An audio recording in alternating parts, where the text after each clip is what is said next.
Hey folks, we're sponsored today by Comedy Central. The Meltdown with Jonah and Kumail returns to Comedy Central June 30th at 12:30 a.m., 11:30 Central. And if you watch my show Maron, you know I have a history with Jonah and Kumail. The Meltdown is based on the popular live comedy show in LA where your favorite stand-ups perform in the back of a comic book shop. You can watch all of season 1 now on cc.com, the Comedy Central app, and iTunes.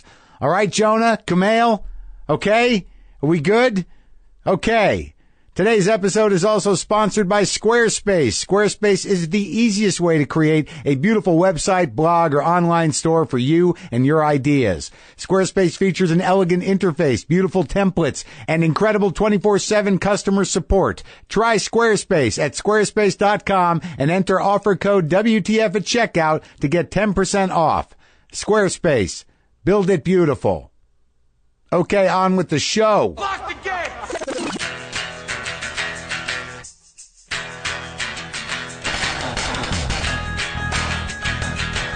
All right, let's do this. How are you, what the fuckers, what the fuck buddies, what the fucking ears, what the fucksters? It's Marc Maron. It's still Friday. I'm recording this on Friday. I just finished with the president. Everyone just left. It was crazy. It was crazy. There's so much you want to cover. There's so much you expect, or I don't know. It was great. He came in, we kind of, chit-chatted a bit. The biggest challenge is that there's 50 people here. There's Secret Service people here. There's snipers everywhere. The house is, surrounded. It's tented. The streets are lined with people who I didn't even get to see. All I was thinking was I just need to make it about him and me and me and the president. And it was great. He was a person and he was comfortable and he was casual and he was, charming and intelligent and he was sitting right there in my garage. And I think that there is part of me, as you know, from listening to me, that seeks to connect in a very emotional way. And I was seeking that. We talked about a lot of things. It felt personal, but then I was just fighting with the idea that I'm talking to the president and there's a Secret Service guy standing behind me and he's going to have to leave soon. And did I get to that? Did I get to, and then there's sort of should I have done that? Should I have done this? But I'll tell you honestly, they left and, I just started I felt like crying a little bit. I cried a little bit because it was just so overwhelming. I'd put it into this perspective where I'm I can handle this. I can handle this. I wasn't afraid, but there's a lot of things going on in your brain when you're doing that. Barack Obama was just here. I think Barry Obama was here. I think the president was here. I think they were all represented. And my feeling is it's hard to believe that over the course of the 5 years of me doing this show, that this could happen. It's just unbelievable to me that this could happen. I mean, years ago, I'd thrown the towel in and that I was able to handle it. Part of my brain before was I don't know, man. I don't know if I can, I was a little freaked out. It was not, as personal as I might have wanted to be, but it was personal enough. I just have to let it go. But it was an amazing experience, and he was a sweet guy, and he was very human. And it was good to talk to him, and I didn't get to say everything I wanted or talk about everything I wanted, but I got to have that experience. My neighborhood, I got to have that experience. My house, my cats were actually locked in the bedroom. So the cats, I don't think it had any effect on them whatsoever. They just want their house back. I guess they're going to pull the tent down and then tomorrow's just another day. There's the helicopters. Oh my God, that's them. They're leaving. They flew into the Rose Bowl and now they're leaving. It's another stop. He goes on with his day. He goes on with his job, with his life as president. Now I'm the guy where the president came over that one time. We talk for an hour about stuff. I don't know. I think I did good. It was an amazing experience, and it was one I'll never forget. And I'm glad I could share it with you. All right, I got to pull it together. I got to do some stuff. I got to feed the cats. I got to put my stuff back in the garage.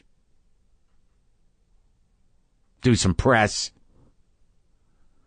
I don't want to do anything. I want to let the experience be a good one. Not second guess everything. It was an amazing honor to talk to the president. In my garage! In my garage! Are you fucking kidding me?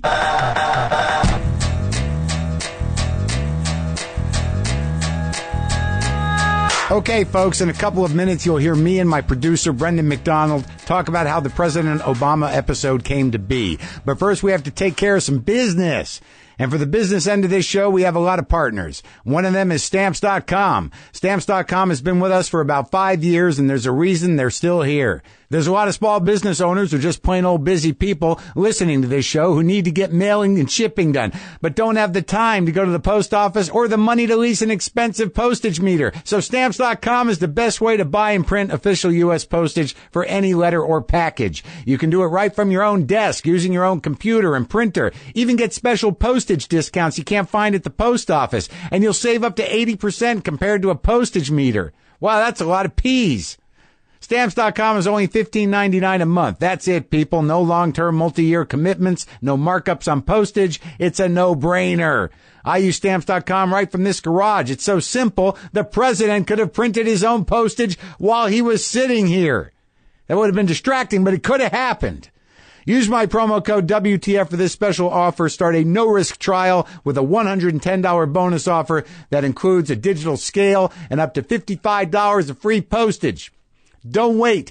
Go to Stamps.com, and before you do anything else, click on the microphone at the top of the homepage and type in WTF. That's Stamps.com. Enter WTF.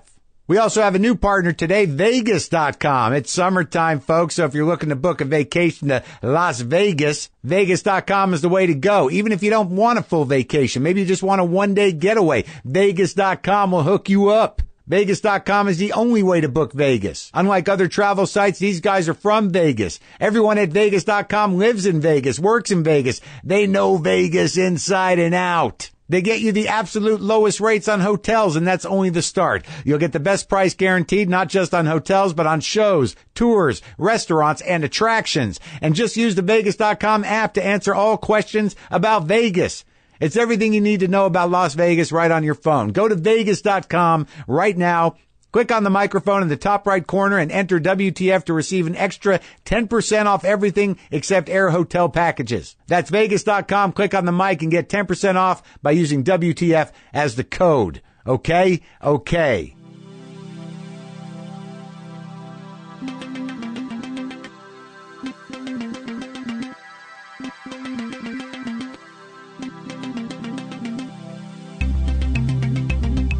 Can I have the president's water? I think I should drink the president's water. Yeah. So I am drinking the president's water. The president, I should say that this is hours after the departure of President Barack Obama from my driveway, from my garage. It is now 7:38 Pacific time on Friday, June 19th. It is about... What is it? So he left at 11:10. So it's about 8 hours ago, 8.5 hours ago. Brendan McDonald, my producer and partner in this venture of WTF, is here. He flew out from Brooklyn to do the job. Yeah. Hi. And we're coming down. It's been a hell of a day. It's been a hell of a day. It was, we just got done, doing follow-up press, talking to people, putting together. I didn't do anything. I did a bunch of interviews. You were on the computer hammering away. Yeah, well, I mean, we were both doing the thing that we do. Right. You have to keep talking, and you talked for like just 7 hours straight. Right. And you were cutting things up and doing things. Things, talking to people who needed things. I've come to realize that's actually the job. Yeah.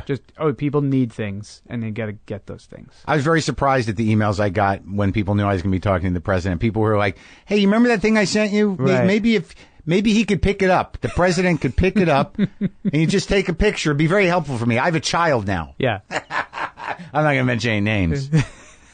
But I think that one thing we didn't get to talk about when we presented the show on Monday, or even me leading up to it, because I wasn't even aware of it, really, was exactly how this came to be. That seems what a lot of interviewers were asking me. Mm-hmm. And I remember months ago, this weird thing, you said, the White House reached out about doing something with the show. Yeah, they actually contacted us through the website, which immediately made me think it was fake. Through WTFpod.com? Yes. I didn't know that. Yeah, they contacted us through the website. The White House. The White House. Sure, you're the White House. That's right. Because we've had that happen before. Right. I represent Robert Downey Jr., and it's like... Some guy. Yeah, at yahoo.com. Yeah, by the way, could you give me his email? Right. Right. Yeah, representative. So it was a definite sense of let's check this out, let's see if this is real, but let's contact them. Sure. And that was about a little over a year ago. June of last year. Is that long ago? And maybe even May of last year, but it was definitely in that time of year. Yeah. And it's interesting because I've seen since this was announced that this interview would happen. People have said, we heard that the White House reached out to have President Obama on, and it's not that simple actually, because it's just because you're in contact doesn't mean that something's happening. Right. Well, I completely put it in the back of my brain. It was a vague thing, and there was so that was June. Right. It wasn't until September September of last year that there was ever the mention of the president's name. And it was what would you think about him doing the show? And, it's like a joke to us. People have said all the time, when are you going to get Obama? Right. Of course we would have him on. I think they wanted to make sure, though, that having someone on, if you look at our guest list, there's not, in 612 episodes, there's not a politician on there. That's right. So I think that was intentionally. Yes. And I think that was what they were saying was, would Mark want to even do that? Because it's a politician. And I said, as I've said all along to anyone we've ever talked to, we would have any guest on as long as they can do the type of interview that we do, which is talk about life and talk about other things and not have a specific promotional agenda. And I think I remember you telling me this, and I'm like, this is crazy. Yeah. Of course I'll interview the president. Right. Well, I remember when we were first talking to them, I said, that was a good conversation I had with the White House, and you said, maybe someday we could get Obama on. And I said, yeah, probably when he's not president anymore. Right. There's no way he would do it when he's president. Right. And, I also just think it's a little bit of a lesson there, especially for people who are doing podcasts, that's like old media. Even though they came to us specifically because we're new media, I believe the reason this came to pass was just because lines of communication were kept open and there was a constant, cordial discussion. Right. And comfort level achieved on both sides of everybody thinking this would be a good thing to do. And that only happens with time and with diligence, And so it's just, to me, it's a good lesson for people. If you want something, it doesn't have to happen right away. Just make sure you keep the work up. Put that in the little file there and keep it as especially if it's to-do something list. Right, if it's something like that. Yes. Oh shit, I forgot the president wanted to. Don't be like, well, did we call back the president? We were not pushy about it. Right. But I didn't. I don't remember pursuing it that hard at all. Yeah. It wasn't until earlier this spring, late winter, early spring, that I got a call on my phone. Yeah. I let it go to voicemail because it was an unknown number. Right. And 202. No, it just said unknown. It was blocked. Wow. And that went to voicemail, was a person at the White House that said, wanted to get back in touch with you, thinking about doing something or other, maybe with the president. Very casual. Slipped it in. Right. And so obviously I got in touch, and then all of a sudden, maybe 3 or 4 weeks later, we got dates. Is that when I said, where am I going, to Washington? Right. And well, there were dates proposed. Right. That would have been your tour dates that are going on right now as this episode is posting. Right. It would have been your BAM tour dates. Right. And, you were going to have to cancel if they did it then. That's right. And we made the call that if they needed to do it then, you would cancel your tour. Of course, yeah. And so there was a lot of waiting for that. Okay, let's, But then wasn't there the first set of dates, so why did I change my vacation? I'll get to that. Oh. What was interesting, though, is because you're going to be on the East Coast, right? Right. Like, as we're speaking, you're a few days away from going. But when this episode posts, this is the time when they wanted the interview to happen. And you're in New York, right? And so you said, well, just tell them I'm there. I can come down. It's easy. And that was not on the table. That was Going to the Oval Office was not on the table. The table. And you explained to me why. Can we talk about that? It is my estimation, based on how they work, Right. that they need whatever they're doing, promotionally or publicity-wise, media-wise, to be in the context, in the idiom of that thing. Right. It would not have probably looked good. This is my guess. Right. But it would probably not have looked good for them to grant a 1-hour interview in the East Room or the Oval Office to you. Right. Some non-credentialed guy, comedian, Right. non-journalist. Right. You know, when they have a press corps Right. that doesn't get that type of access. You know, it's one thing when, you know, Bill Simmons went to the White House and did an interview with him. They spoke very specifically about sports. Right. 20 minutes, I think, or 10 Right. minutes. This is a lot different to say we want him to do an hour and we Right. want it to be a free-ranging conversation that we're not going to vet. Right. So they were insistent. It has to be. They were insistent ever since we first started talking to them. To do it in the garage. That they were saying, if we did something with you guys, what could we do that is what you do? Meaning a long-form interview in L.A. in the garage. I know, and then I was like, that's insane. Yeah. How You were not believing it. I still don't believe it, and it happened today. So, like, yeah, but I remember there was all this, because for me, in those moments where, like, okay, this is happening, it throws me back to the Air America days. It throws me immediately into, like, I don't know what I'm going to talk about. I got to get up to speed on policy. I have to read the history of the world. This was the man who showed up to the first day at Air America with a book of the American Government for Dummies. I still have that book. Yeah. I was like, I didn't pay attention in school. I got to figure, there's 3 branches, right? The Senate does what? The judicial who? Yeah, I wouldn't say that I'm a fraud. You know, I learned as I went along, but I was insecure about that. But you get that way with just artists, too. No, I know. You know, you'll say, like, somebody's coming in here to talk, and you're like, I don't know any of their music. I'm like, you've heard these 4 albums. Right. And you're like, but they have a lot. I'm like, but that doesn't matter at that point. You're not expected to know everything. Right. So I think you put that pressure on yourself, partially because I think it motivates you to do better at the interview. Oddly, I think that when I stress myself out, that's my way of getting grounded. Oh my God! Can I do a little sidebar here? What? Last night, I left this property. Yeah. Everything was done. Right. Tenting was done. We'll explain what that means, but they were done doing what they needed to do here. I left this house. I went back to where I was staying. Yeah. I get a text. I'm gonna pull it up. Oh, no. Yeah. Well, I was just here alone. And But this is explanatory. Last night. This is last night. The president was coming today. So you said, here it is. Got the creeps. News crew tried to corner me. Then you wrote, a little while later. This went a little while later. Nervous in the house. Space. Alone. Space. Weird. I wrote, you know, if I call LAPD, they'll send a detail over to stay overnight. I mean, we could do that. Right. I mean, they know, it's been announced now that the president's going to be here. No answer to that.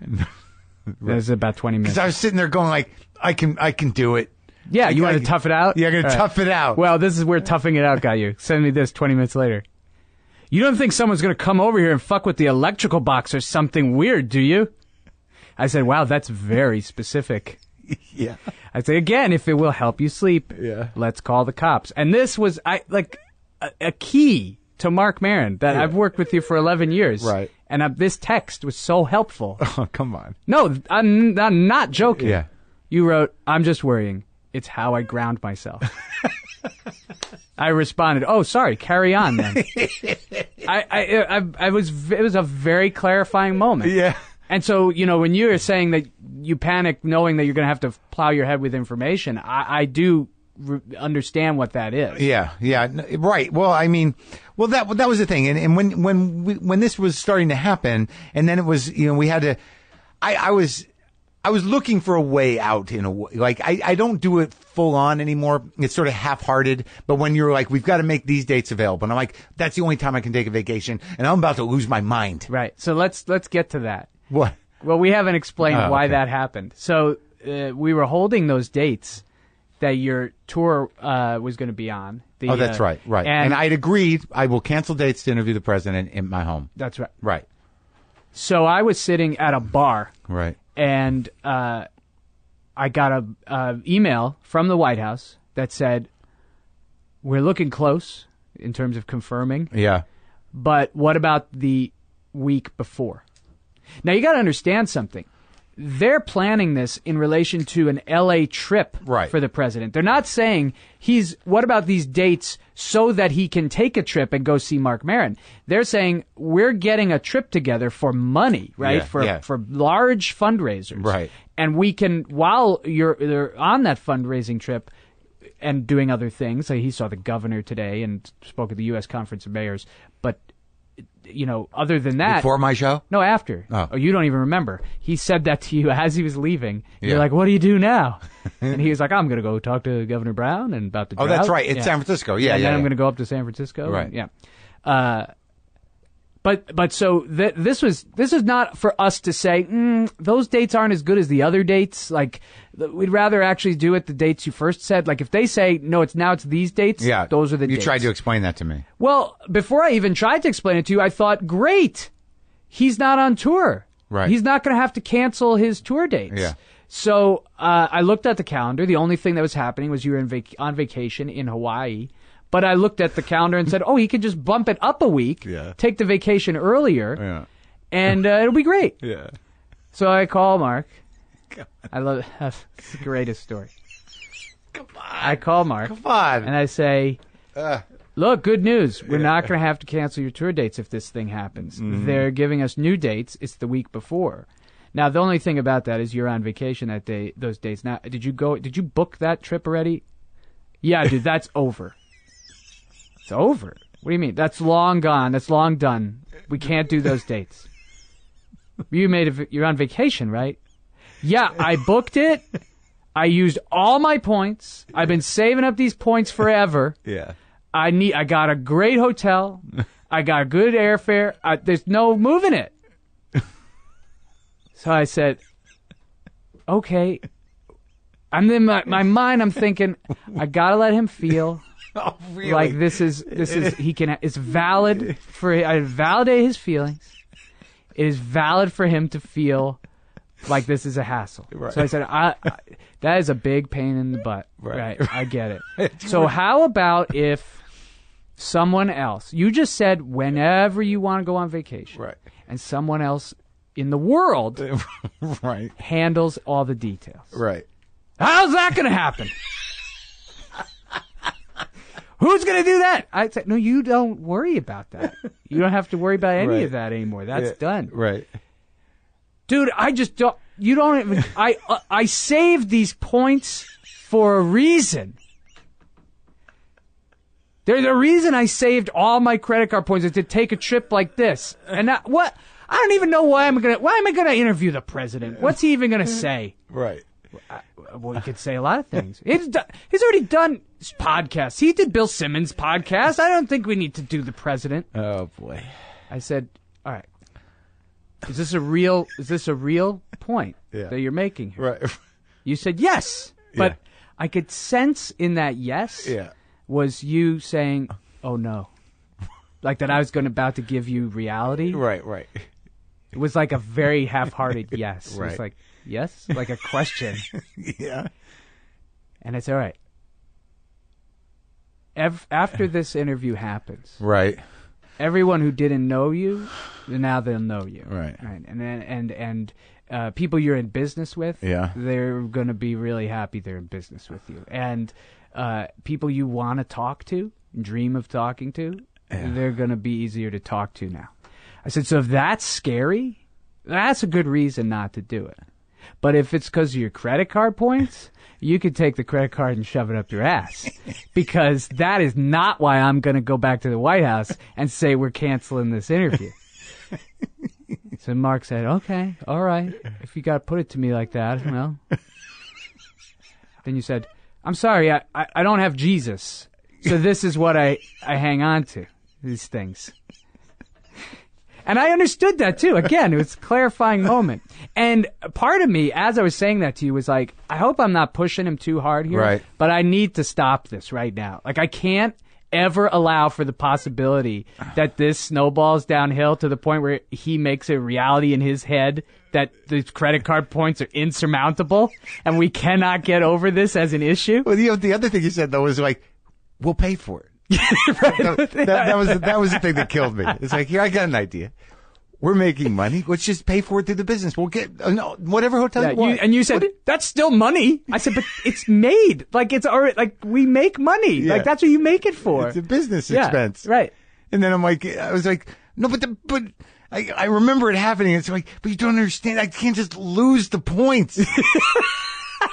I love that it's real. Yeah. I love that I didn't imagine it because you still remember that it was really that. Like, no, because it's like it takes a long time to get all these points, and just on principle, I couldn't get through it. You're like, you can stay wherever you want. We'll pay for it. Yeah. We'll pay for the tickets. I'm like, that's a lot of money. I can't. Why would we do that? I have these points, and I couldn't. And then like somehow or another, you talked me into like just like. Letting someone else, like the management, letting Kelly deal with it. Yeah. And we used the points and we changed the reservation. Yeah, just move it. I don't know. Things happen. They just move. Every part of my brain was like, this is sacred time. Yeah. Like, but we wanted to protect it, and we protected it as much as we could while you were away. There was no one that was going to mess with your time, especially with the tour you've been on. But it was so crazy because I was sort of exhausted, and I think that part of me was like looking for a way out. I think that might be it, yeah. Because also, once dates happened, it started to get more real for you. Yeah. Right, and I knew, like, okay, I'm going to be pulled back into that world in my head. Like, because, Air America was relatively traumatizing for me. And in some ways. Well, what ways? Well, just that, like, I always felt a little over my head. And until I, sort of found my voice on the radio, and we were having a good time, it was traumatizing. You've never said that on here, on this podcast, what that moment was? What moment? That you found your voice. It's about lentils. Yeah. Yeah, I remember it. It was like you were talking about cooking lentils. And I forgot about them, or I fell asleep.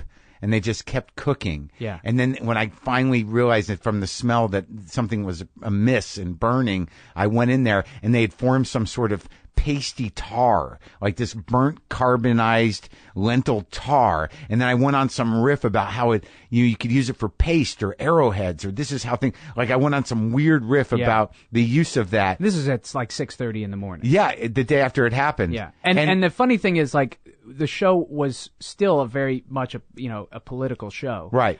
But the response to that was as much as any political topic. Right. People went crazy. Like, I didn't even know what you were talking about. Yeah. But that was great. And that was it. That was the moment. Yeah. It's like a thing clicked where you heard yourself in your own head the as voice. A separate entity. Exactly. That was a big moment. But my point is that, like, in with the president, like, I got nervous because I always felt insecure about my knowledge of politics and my through line. Right. I didn't like arguing. You covered up for it, I think, a lot by being strident. Right. And now you fear that as well. Right. So, and then that was part of the reason why, I got out of the dialogue. I thought that there were people better suited for it and more committed to it. Mm-hmm. So I think part of the idea of interviewing Obama was like, oh, that's going to come at me from both sides. Yeah. It took a lot for me to wrangle a certain amount of confidence and sort of the idea that, like, it's going to be my interview with him and it's going to be what it's going to be. Right. And I'm not a political pundit. And I wasn't there to confront him on policy, but nonetheless, so we talked me down from the point situation. I was able to use all the points. We spent no company money. I think that's accurate too. We talked you down, like me and yourself talked you down. Yeah. Well, that's always the way it is. Yeah. You start the conversation with me and then I follow up with me later. Yeah. But so I was able to take the vacation. So the plan now being that we had those 2 days, and we weren't sure what day it was going to be, and then it became clear, right? Friday the 19th. And so I came out here. Yeah. After being in full contact with the White House, with planning and everything. And I mean, it just could not have been smoother with them. They were so accommodating. It was a dream. Yeah. I mean, we work with people. I'm not saying we ever have a really terrible experience, but we work with situations where people are prickly and that, or particular, right, or have strange demands and that. It was none of that. They were so smooth and easy to work with and efficient, very efficient. Like, ask a question, get an answer. It was very, very encouraging and helpful in a situation like this that was so filled with stress. And I was going to be gone. Right. So that's a whole other level of panic for me. For you, but I got to tell you, man, it was really fortunate you weren't here. Yeah. Like, the amount of stuff that was going on while you were gone. Yeah. You, like, just seeing how you were this morning and yesterday with just a little bit of that stuff, with people here checking that. I mean, today was intense. Yeah. But, I could sense, like, a little nervousness from you, just this amount of people doing all these things. You don't know. There's no way to keep your eye on everybody at once, and they're just all over your house and property and that. Yeah. I mean, that's what it was for 5 days. Really? Yeah, yeah. And not in, like, from dawn to dusk, like, at an hour clip. There'd be a barrage of people would show up. Well, I mean, I was in Hawaii, so I went to Hawaii, and everyone's sort of like, we're going to leave you be, you're going to have a vacation. And all I'm doing is I'm going to read Barack Obama's first book, and that's going to be my portal in. I'm going to read Dreams from My Father on vacation and relax and panic about other things. And have spending this much time with Sarah for the first time and all that. But it was lovely. We got down there, and everything was beautiful. And I'm reading the book, and I'm still, like, not figuring out a way I can comfortably approach the president. And then you get here Sunday, and I came here to the house Monday morning. What happened? I don't even know what fully happened. Monday morning was they'd already checked the house out Sunday, but Monday morning was it. They came here and started everything. And it is an amazing operation. Watching that happen in just a small piece of property like this. Yeah.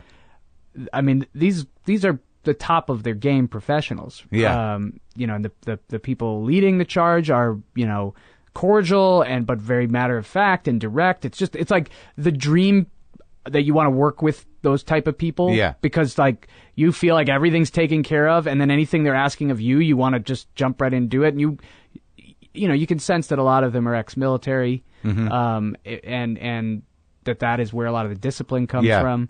But it's very impressive. I feel like a total kinship to the Secret Service, not because I do anything remotely close to what they do in terms of putting their necks on the line, but just in terms of, like, efficiency and the way I like to work. I was like, oh, these are my people. Yeah. I love this. Complete control freaks. Yes. On top of the situation. They were, that's it. Like, to find somebody that's, like, more on top of it than I am, I'm like, show me everything.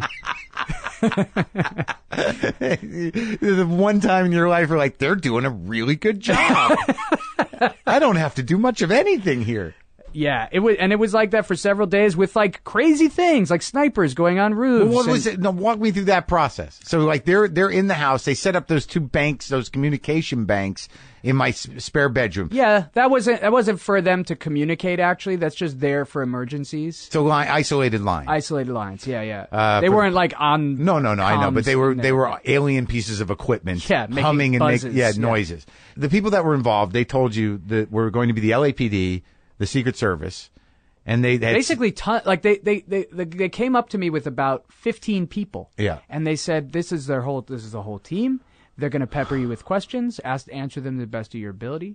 They all have a specialty. They all were in charge of something. One guy's asking about the foundation of the house, how old the house is, and one woman who was in charge of communications within the house, asking me, like, do you have emergency lines and things like that? What kind of internet? Those kind of things.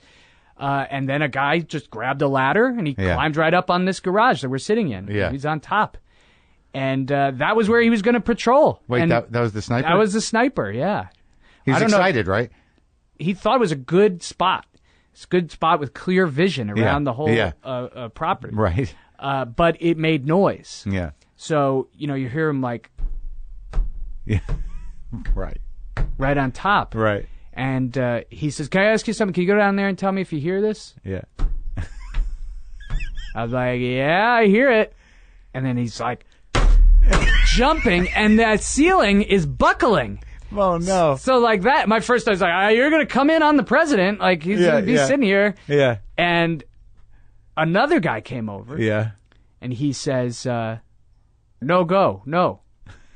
And the sniper is like, "No, this is where I got to be. It's a clear shot, right?" And he says, "Look, what's going to go on in there, that 60 minutes, is the whole reason we're here. So if that's going to interfere with that, if that's going to sound bad, we can't do that." Yeah. And the sniper got, like, right away, he was like, "Yeah, I don't want staff," meaning White House staff. Yeah. "I don't want them to say that it's not working. I get it." And they had initially decided he was just going to sit on the side over here and make no noise. But I think later they discovered your neighbor Dennis, his house would work fine if they could get on top of it. And he's retired. And he was thrilled. Oh, yeah. They gave him a patch. Oh, really? Yeah. Oh, that's awesome. Yeah, he loves it. Well, that was the moment, though. Yeah. That I realized, because before that, I got here. You weren't here for a week. Yeah. The house is, outside the house was a mess from weather, right? There's just leaves and crap from the trees all on the ground, and things out here had fallen over. Really? Just little things. The things that happen when you go away for a week. Right. Your car is full of garbage on it, pollen and stuff. This is a gradual build up over months. Yeah, right. Not a week. You haven't been here. Also, That's true. You've been on tour. That's true. And I'm thinking, like, what are these people thinking? Yeah. Like this, they were at Tyler Perry's house last night. He's a 28-acre estate. I'm like, this is kind of embarrassing. Oh, no. I wasn't embarrassed for your house. I was just embarrassed of the choice, right? That they chose to, like, to do the thing. Right. Like, this is a great house for a person. Yeah. And a place where you can work. Right. But it's a fit for kings and queens and presidents, No. And so I was like, oh boy, what are these people thinking? Yeah. And when the guy said that, I was like, oh, they're not judging this at all. Yeah. In fact, this is what most of these people, if they're military, have been trained to do. Yeah. You have a mission. Here's your mission, and you execute it. And it's also like it's a challenge. It's sure. It's got to be engaging work to secure an environment. Look, like I said, everyone was great. They said it was easier than Tyler Perry's. Well, of course it was, because that's probably like securing a mall. Yeah. Like, but they were all very polite and maybe they were blowing a little smoke and just being nice to us. Right. But they say, be nice to the guy with the shitty house. Part of our mission is to make the guy with the shitty house, the poor president's got to sit in there. Yeah. Let's make him feel good. Yeah. It's going to be hard for him. Then I went around the house like for several times, like putting away things that I thought might be questionable. Like you had a pruner out in the yard. I put the pruner in a secure shed. Well, you said when they walked in here, I had that half a hammer and the pocket knife. Yes. And then right away they were like, no, lose the hammer, lose the pocket knife. And a box of shotgun shells. They were on the shelf. It was an empty box. Yeah. Well, they said, no, you can't have that in Where here. is that thing? I put everything in a box. It's in your house.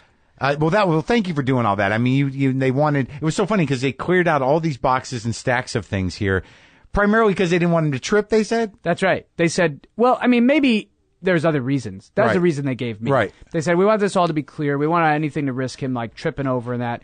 I think it makes sense for their job to have clear pathways, right? Like, you don't want clutter to impede your way through if you need to get to the president, Right. I mean, they brought some crazy contraption in here. The guy kept calling it a yoga mat, but it was like a thick Kevlar thing. Yeah, that thing, I didn't know what it did. Because I was like, he wouldn't tell me what it was. I'm like, what is it? It's like, don't worry about it. And it looks like a yoga mat. I'm like, it's a magic carpet? And then when I get here, like, the tenting. Right, the tenting is because they do not want open air for where the president's walking. When I get in on Wednesday night, you pick me up, we take Sarah home, and we come here, and you're like, all right, tomorrow they're going to start tenting. And I'm like, what is that? Like, they're going to cover the entire driveway with the tent, and then the part of the road, so that there's no sight line to him.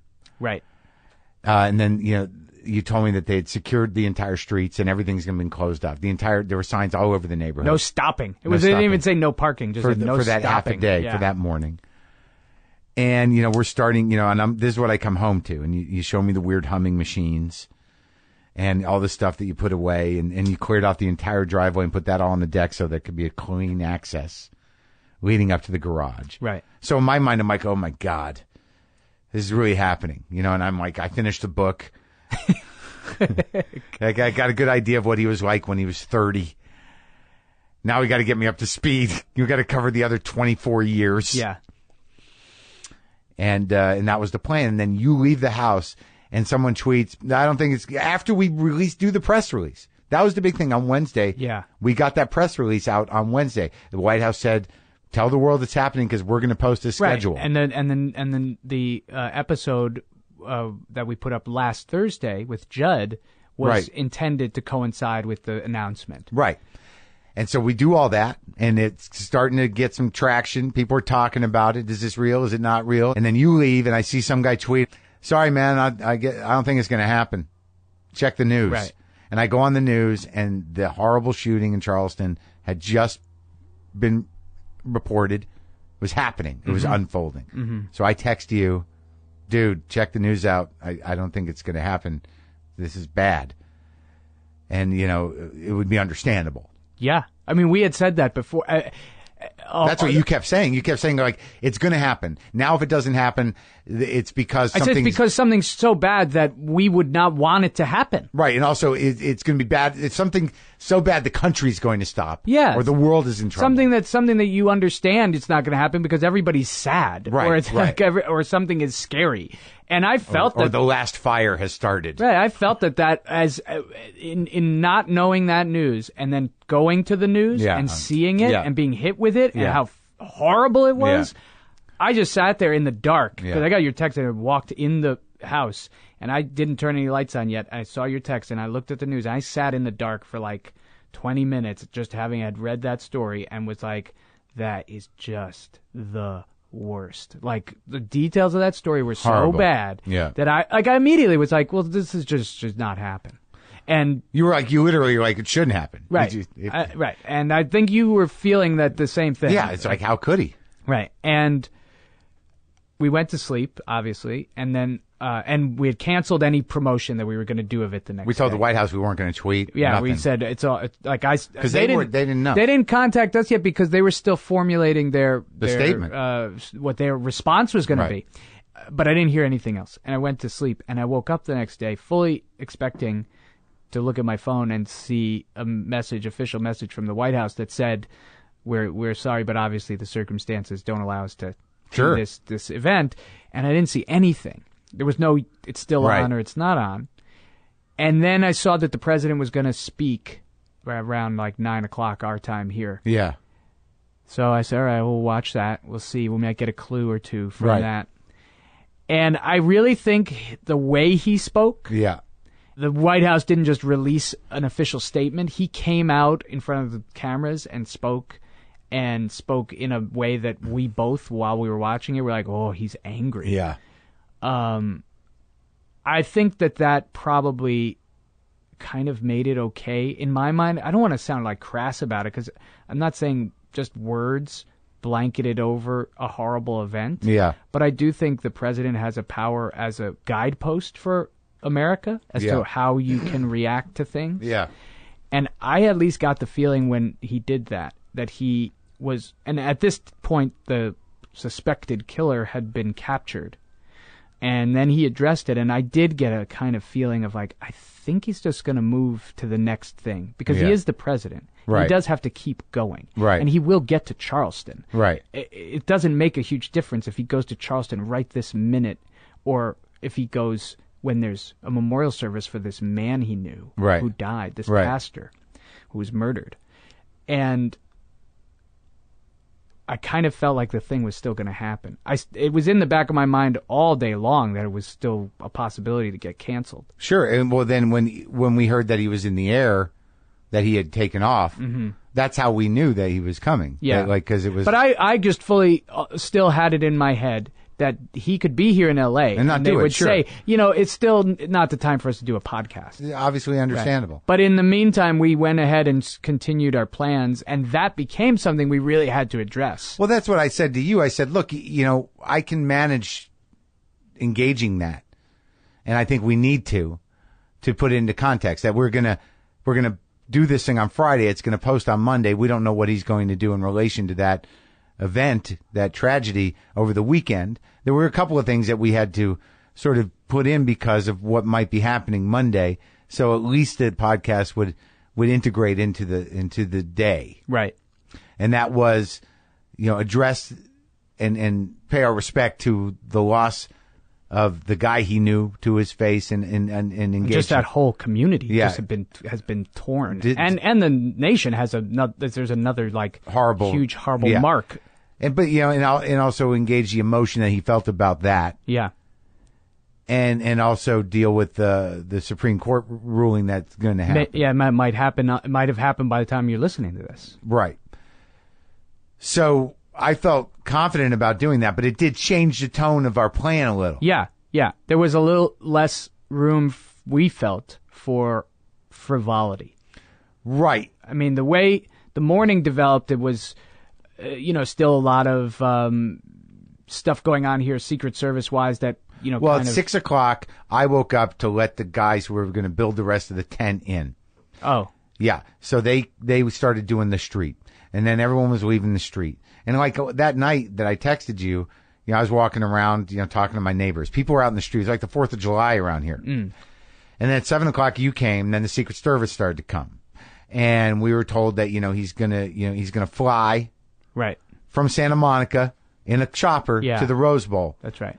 And which was a good thing to do. Because like if he chose to drive the motorcade all through Los Angeles, it would have stopped everything. Yeah. And the night you were already being called out by name on the radio. Yeah. Maron caused a traffic jam. Yes. Talking to the president, and I felt kind of bad about that. And I was apologetic to my neighbors, but everybody around here was very excited that the president was coming. But the countdown begins.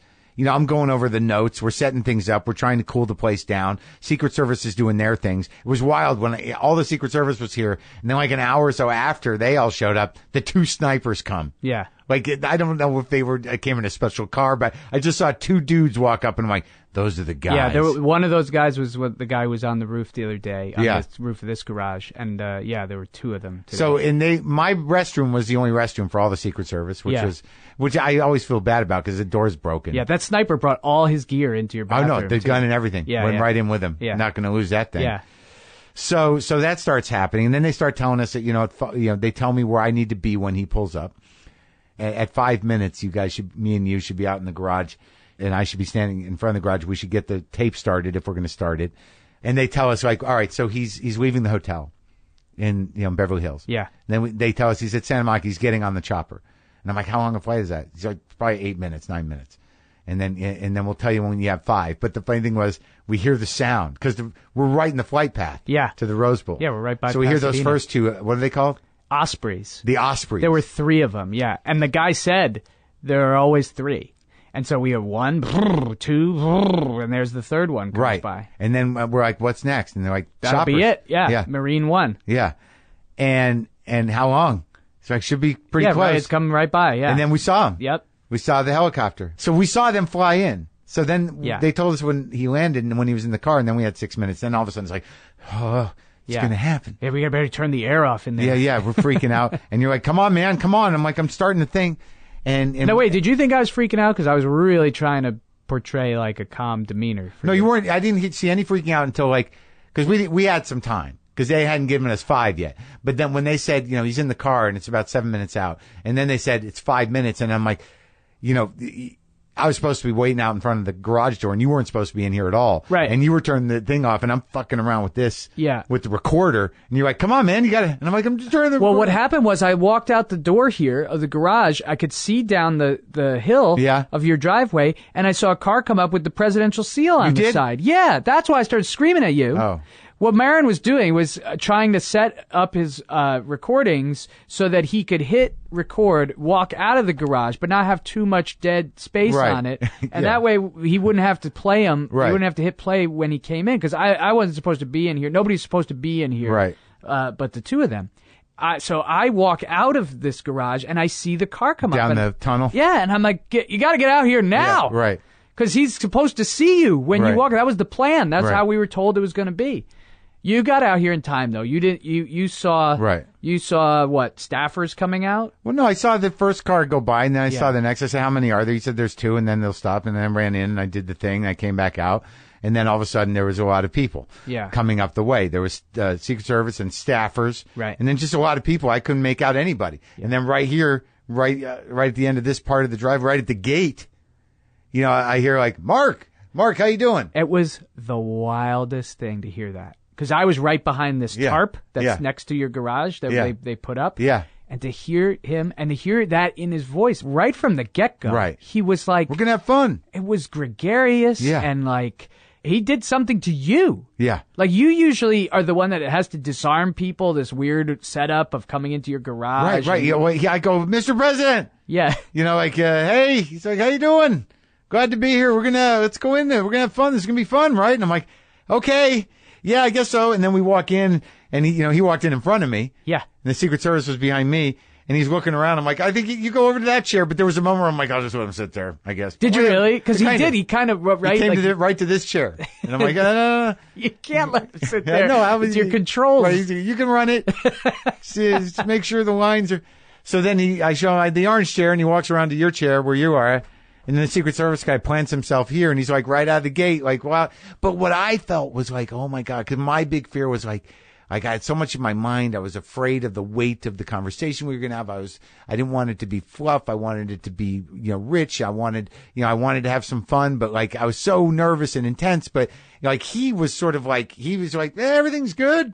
Like, he made me feel comfortable. I'm like, the president's, making me lighten the fuck up. Right. But that's sort of what he does. He should do. I mean, like, he's got to do. Well, I mean, you then talked to him about that, about how he has to go from something where he's consoling people, to then he has to go perform at a fundraiser, basically. Yeah, we talked about that later on. But then, like, all of a sudden, I was in. Yeah. And right out of the gate, I'm like, this didn't start the way we planned. You know what I mean? Like, but right. That's so much about plans with you. I had to go with the flow. Yeah. And then there was a point there where I'm like, I don't even think I should bring that shit up. I thought to myself while I was listening, because I was sitting right outside the Who was wall listening here. out there? Staff, White House staff. It was 5 people from the White House and me on this table that I set up right outside the garage. While I was listening, there was a moment where I thought, maybe he just shouldn't talk about Charleston.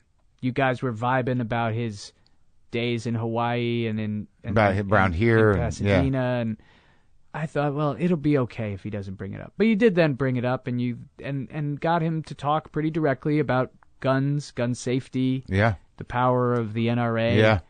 Talked about race very candidly enough to shock me. And I'm a guy who worked in news. And I was shocked by what he said. Yeah, the whole thing was wild. And I was so excited that he was so present. Yeah. Well, also, this was interesting to me as a audio guy. No headphones. And he was on top of this mic the whole time. Yeah. Like, he never wavered. Like, that's I was riding the knob a little bit. All right. Well, then it's you're good at your job. But people a lot of times that come in here that decide not to wear headphones, they then wind up being the ones who do this, and then they lean back and talk over here. Right. Like, he was right on top of it. He stayed pretty steady. Yeah. He was just like, I could see him, flesh and blood, right there. That's funny. Well, you know what? I've meant to ask you that. There was a moment when you were on Howard Stern, where you were waiting in the green room. And I think you were, you were nervous. Melon. Yeah, you said you could see him on the feed. Yeah. And he was eating during a commercial break. He was just eating melon. And you were like, it's just a guy eating melon. Yeah. Yeah. Did you have that at all with him ever sitting here? Yeah. I had it the whole time. I couldn't believe how present and human he was. Yeah. Like, I had that when I shook hands with him. I kept looking at him. I'm like, you're just a guy, man. Yeah. I'm looking at his mouth. Right. Looking in his eyes. When he was shaking my hand, he was making a joke about that I was wearing a suit and that you were wearing plaid. Yeah. And he was looking at you and talking while he was shaking my hand. Doing that thing where he wasn't letting go. Right. Because it wasn't in his mind yet to move on. Right. So he's shaking my hand, and he's talking and joking at you about wearing a plaid and not wearing a suit. And you gotta look nice or whatever. And all I was thinking was like, when's he gonna let go? 'Cause I'm holding his hand this whole time. We're still holding hands. Well, there was a lot of touching afterwards. It was weird because I found myself like, why am I still holding the president's back? Yeah, I did. I went for the posed picture. They were very generous and nice to give me a posed picture with him that Pete Sousa, the White House photographer, took as a thing I'll cherish for the rest of my life. And I I went in to take the picture, and I just instinctively put my arm around him, like around his side. Yeah, right. And I jerked my arm back, like as I was doing it, and he goes, "That's okay, you can do that. We're comfortable here." I was like, "What the hell? What's happening?"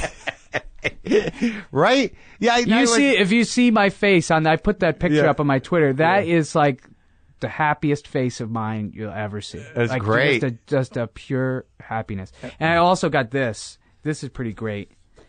White House Communications Agency Certificate of Appreciation presented to Brendan McDonald. The members of the White House Communications Agency wish to express our sincere appreciation for the outstanding manner in which you provided support to the President of the United States during his visit to Los Angeles, California. Your efforts, coupled with your superb attitude and impeccable professionalism, that's the part I like, enabled us to provide critical communications for the President, the White House staff, and the United States Secret Service. Patricia Golden, Presidential Communications. She was great. That's amazing, buddy. Congratulations. You know what's so amazing about that is that we talk about sometimes, like, we have nothing to complain about with this show. We got away with murder. Yeah. I mean that for 6 years. Yeah. But sometimes we're like, well, I feel like we should get like something, like right, like a Peabody. Be nice. Yeah. Get rejected for those every year, right? Yeah. And this whole situation to me was like, I don't need anything anymore ever. Right. Like this was extremely validating for so many reasons. That what we do podcasting and just the general idea of a taped conversation that people are just going to listen to. Right. There's no bells and whistles to it. That's good enough for the president who communicates to the world. Right. I was so validated by that. Well, I was just so proud of you, man, and so excited that, having known what we went through and having, you working in and around politics for so long, and I know your fundamental, respect for democracy and for, the president and your education and your knowledge about it, that to be the guy on point to deal directly with the president's people and to facilitate the situation for the president of the United States to have this happen. Yeah. This is your show as much as it's my show. Well, thanks. And it was I knew it was a big thing for you. And I was very excited for you. Well, thanks, man. I hope that excitement helped you get over some of the nerves and some of the difficulty. Well, it's very funny that when we were sitting there working, all the way back to when we were at Air America, like that first week, and Pashman gave me that package. Dan Pashman, who was the editorial producer, it came by and gave you a packet of notes of things. Of the day's news that we were going to get into. And you were like, what is this? I can't read this. It's too much. Yeah. Why would, no. It's too much. Yeah. It was too much. Yeah. But then, like, as things went on, and, I got used to that. But then by the time we'd gotten to break room and you were working with me, like, you managed to do this thing where I know you're clearly just working on something else, and you just know how to manage whatever this thing is. Like, I'm just this weird fluttering thing over here. You're sort of like, what? Okay, yeah, no, that's fine. And then I'm like, oh yeah, and that happened.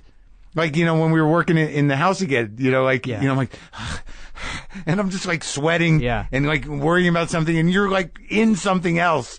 And I'd be like, how am I going to do the thing? It's like, we're just going to do it. And then, and then you're just back to work. It was I just find that it's best to not, like, in those moments, it's best to not, like, try to talk you out of something. Like, let you have that moment. And maybe you'll see. Although I did feel like I needed to show you a clip from Hoosiers.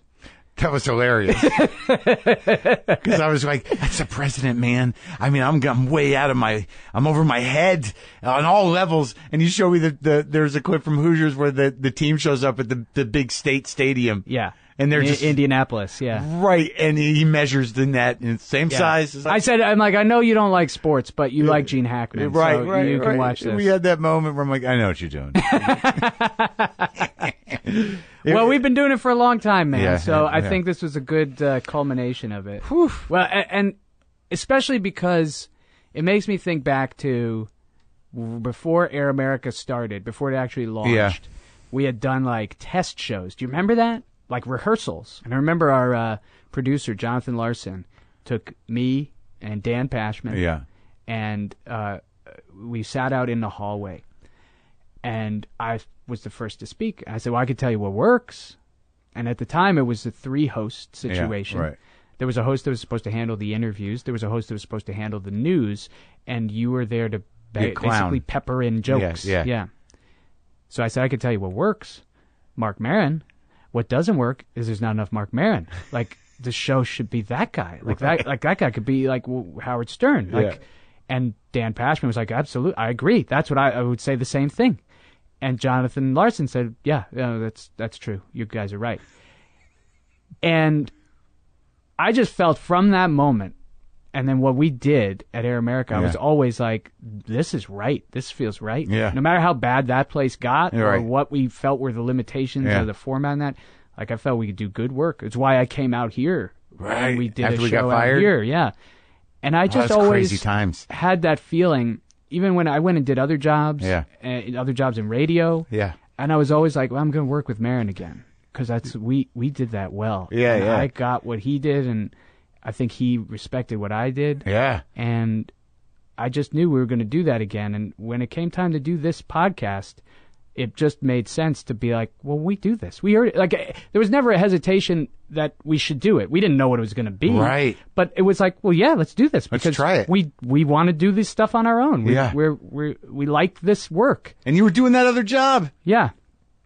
And I just thank you, man. I thank you for having the faith in me this whole time to kind of do this with you, because it's been a special thing. Yeah. And this was a crazy, crazy way to culminate it. Yeah. And you're welcome. And I couldn't do it without you, man. Thanks. I trust you 100% with everything.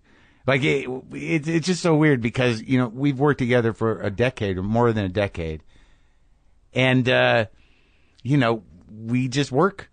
We don't yell. There's no yelling. We understand each other. Like, you're going to do that thing, I'm going to do this thing. Like that whole thing with Hawaii. I mean, there's never fighting. No. There's one time I was in my car and you called me about something you were unhappy with, and I was explaining it to you or saying something, and you're like, well, stop yelling at me. And I realized, like, because I was in my car and I'm like talking on speaker, I'm like, all right, I'm going to pull over so you don't think I'm yelling at you. Because I kind of pride myself on that. They're like, no, I don't have fights with Maron. We don't yell at each other. Right. So I was not going to get in a situation where we were fighting by accident. Like that, my voice was getting raised in the car. Oh, that's hilarious. Yeah. No, I thank you too, because it's been an amazing journey, and I just I have a tremendous amount of respect for your skill and your mind and your capacity to work, and I've never met a smarter person, and I trust you to guide me through things I don't understand and to manage, you know, my output. And I respect your opinion above almost, really actually above anybody else. So. Thanks, man. I respect your talent more than anybody else. And I really honestly mean that. Thanks, I've buddy. never met anybody more talented. Oh, that's very nice. And you have met someone smarter than me. He was here today.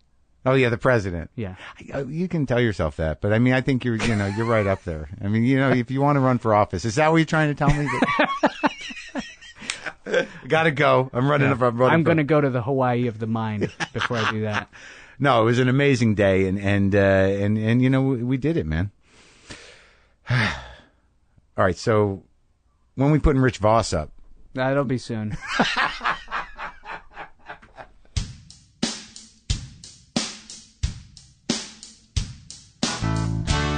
We're sponsored today by Squarespace, and if you want to know how easy it is to build your own website with Squarespace, go to markmeetsobama.com.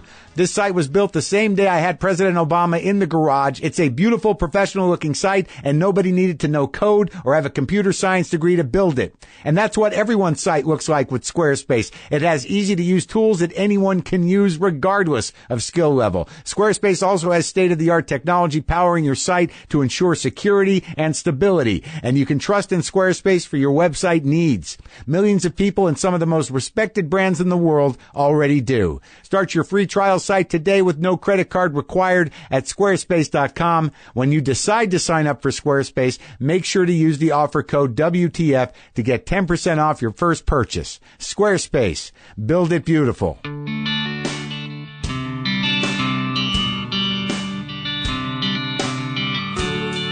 Woo! Okay, folks. Today The day I'm recording this is Tuesday.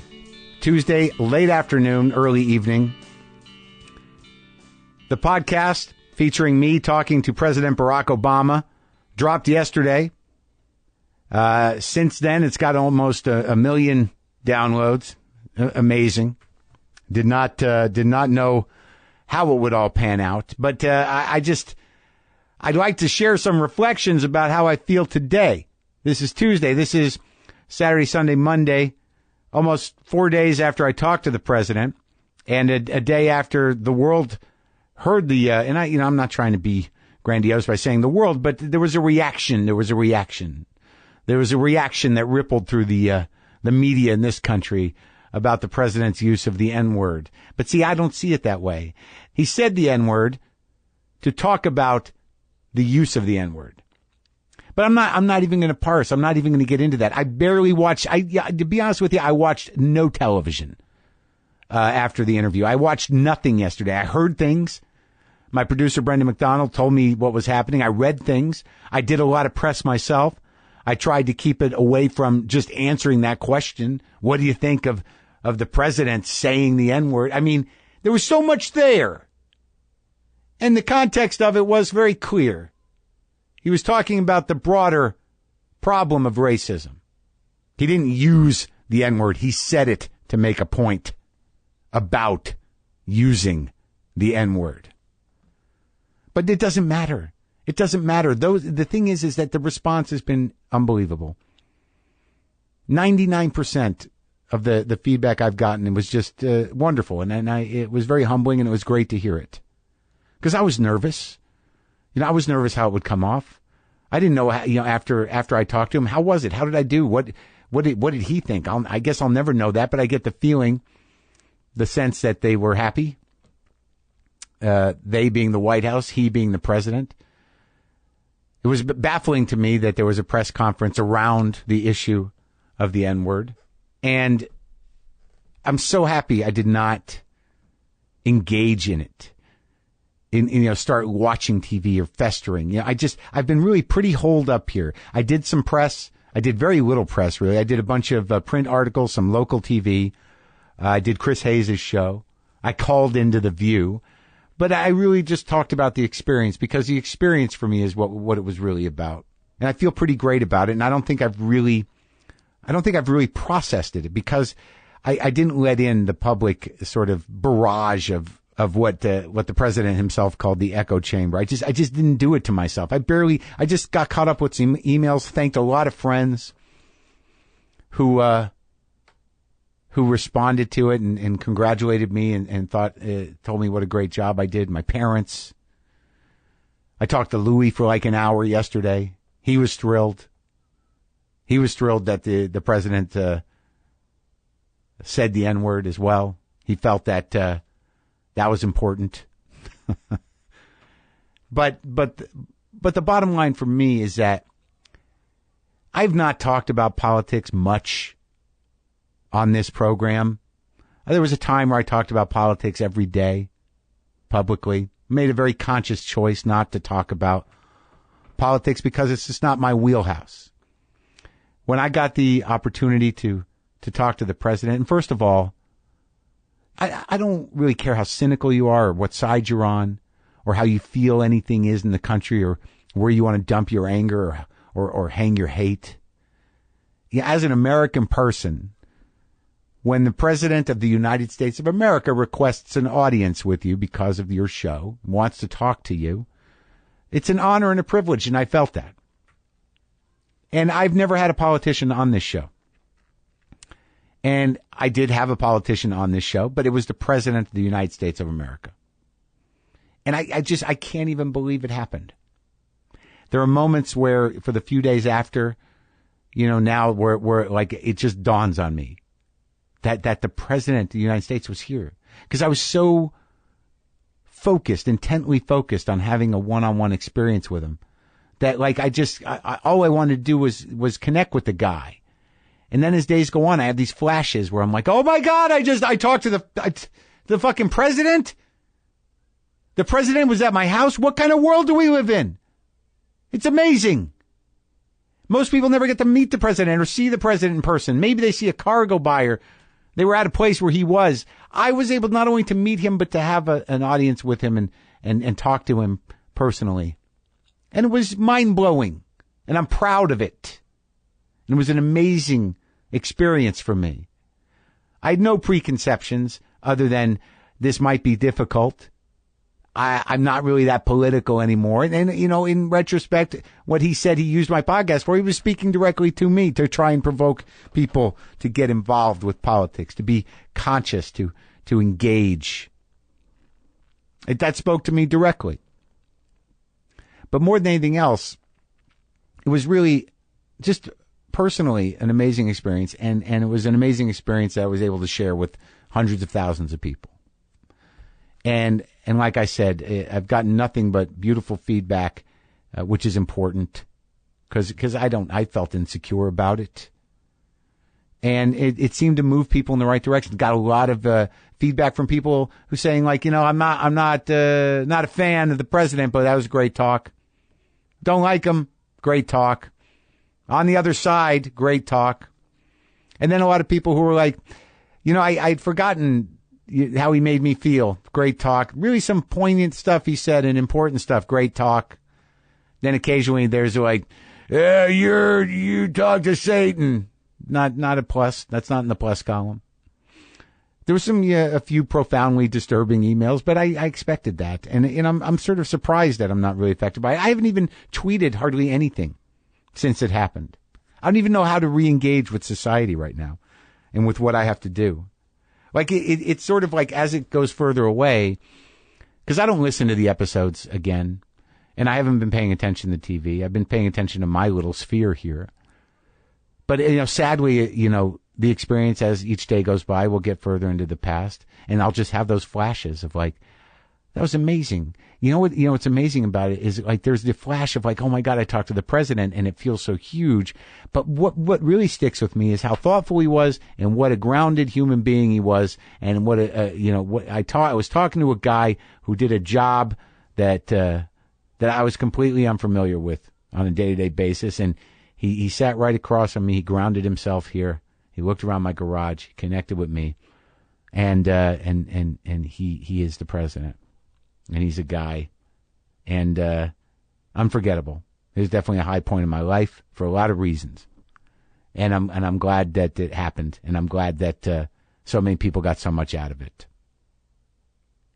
Wow, I just don't know when it's really going to sink in. Unreal. Never would have expected, beyond my wildest dreams or imagination. I talked to the President of the United States. In my house, in my garage. You guys, I'm not lying. You guys heard it. You heard it, right? Am I awake? God, I hope this isn't all just a fucking dream.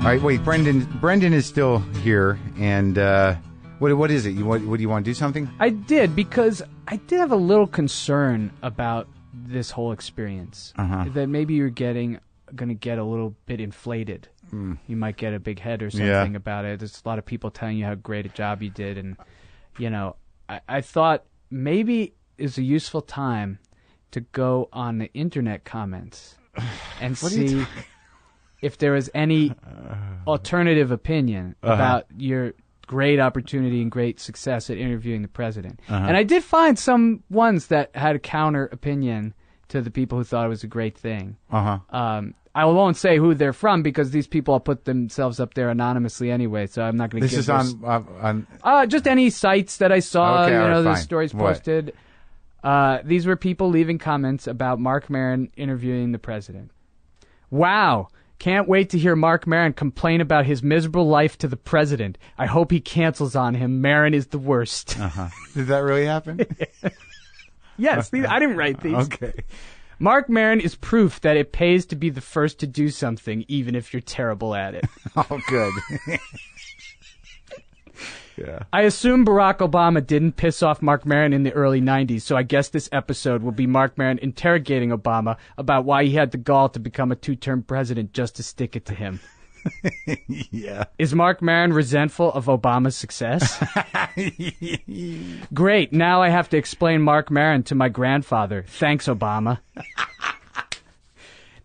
Now, this one, is somebody who's praising you, but there's a little edge to it because he says, when I heard Marc Maron was interviewing the president, I thought, cool, he deserves it. And a guy who told me to fuck off once is interviewing the president. Uh-huh. I know that guy. I know who that is. And then this guy was actually very, very helpful, I thought. This is a good one to go out on because it has to do with your insecurity about having caused a lot of traffic and disrupting your neighbors. Right. He said, citizens of Los Angeles, try not to blame Marc Maron for the traffic today. I've heard he's a nice guy.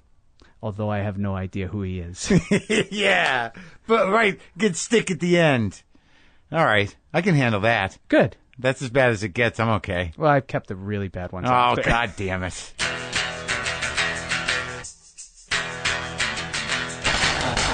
Okay, well, that's our show. I hope that gives you enough backstory and enough reaction and enough sort of well-rounded picture of what happened around the interview with President Obama here in my garage. Oh my God! So all right. So now I guess it's back to business as usual. I got dates coming up. The Capitol Theater in Port Chester, New York, on June 25th. I'll be at BAM at the Howard Opera House. That is sold out. I will be at the Paramount Theater in Huntington, New York on June 27th and the Count Basie Theater in Red Bank, New Jersey on June 28th. Go to WTFpod.com. Check the calendar. I've got dates coming up in Portland and in Boulder and Denver. Oh, man.